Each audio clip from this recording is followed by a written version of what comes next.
I've stumbled across two more United fans. We've got Joe and Dave with us. A few City fans around, so they're keeping quiet. Joe, when you woke up this morning, did you think that United were going to win the FA Cup final? No, I didn't. And do you know what? At 2-0, I honestly thought at half-time, I thought, do you know what? We were 3-0 against Coventry. I thought, let's not get too excited.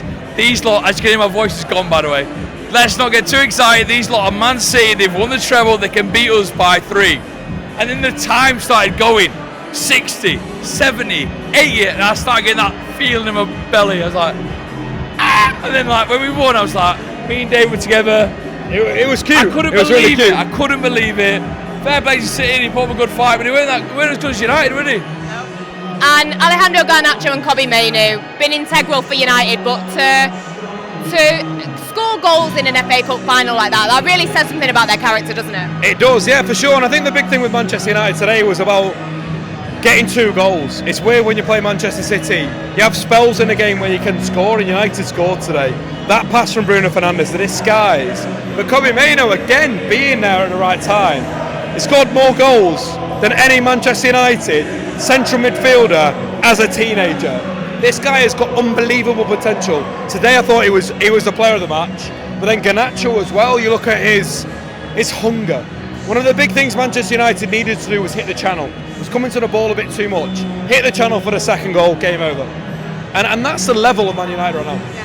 I mean, you talk about the youth that Man United have produced over the years. You talk about the class of 92. Do you think Kobbie Mainoo, providing he stays at Man United for a good period of time, which is what United fans want, do you think that he could surpass the likes of your Paul Scholes, your Gary Nevilles? It's super important for United to use the next generation. There's a load of players in that academy right now. They won the Premier League Cup, they won the Premier League, and they also have taken a big stride forward. There's a lot of players in that squad that United should use, and that's so it's obvious.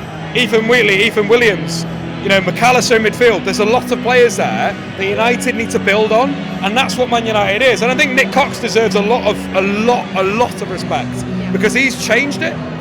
It's gone from being a culture of players that come and they perform potentially, and then now we've got players that play. Mainoo, Garnacho, the first players on that generation, and I've got a lot of players coming through, and it's about that. Being relaxed about it and using youth, and that's what Man United is. Was that Erik Ten Hag's last game as Man United manager? This is what I'm going to say. There's so much talk about Ten Hag's last game. Whoever might be in charge of Man United next year, build it around the youth. Build it around Mainoo. Build it around Garnacho. So you're not bothered about who it is, if it's Erik Ten Hag or not next season? What did you think? Because I saw him on the touchline. I saw him giving instructions. I was like, does this guy know that it's his last game? If so, fair play, because he's still out there. He's still energetic. He's still very vibrant. He still wants to give to the club.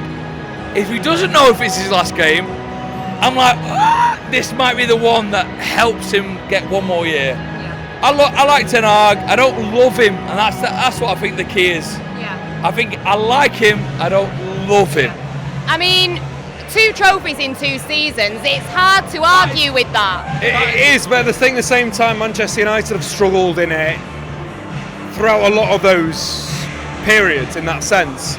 And I suppose for Manchester United, it's getting the right squad to grow, and that comes from youth. That comes from young players stepping up. That comes from people being aware and available at the right time. That's been a massive issue this season, but that can't be an excuse. The way that football's moved from the World Cup to the Premier League to back again, you're going to have injuries. So I think with Erik Ten Hag, it's about what's best for Manchester United. Is it Erik Ten Hag? Is it? We've not seen a style of play yet. They don't press in an organised way. There's good designs. Look, today was brilliant. Today was perfect for Manchester City. But what about the other 50 games of the season where Man United need to be able to dominate the ball, dominate possession, or catch people off from a pressing perspective? That's the concern I have with Ten Hag. Yeah. Do I think he needs to go? Yeah. Probably not. I don't think there's a get him out straight away, but there's a level where you have to evaluate, and that's where we are right now. I think that's what I would add. It's like the unbelievable second trophy, but it's a 3-0 home against Bournemouth. It's the 4-0 away to Palace. It's the 7-0 away to Liverpool. These are great examples, Joe. These are defeats that we can't shake. It's the minus goal difference in the league. It's 8th place. City fans are shouting, I hate it. And finally, do you that United managed to beat City in an FA Cup final. Does this show Man City can be beaten? As much as they've got 4 in a row, Manchester City, they're not completely perfect. No, for sure. Manchester City are a side that has been crafted, and it's a good team. There's so many players in there that you'd put in the top bracket of European football, world-class players.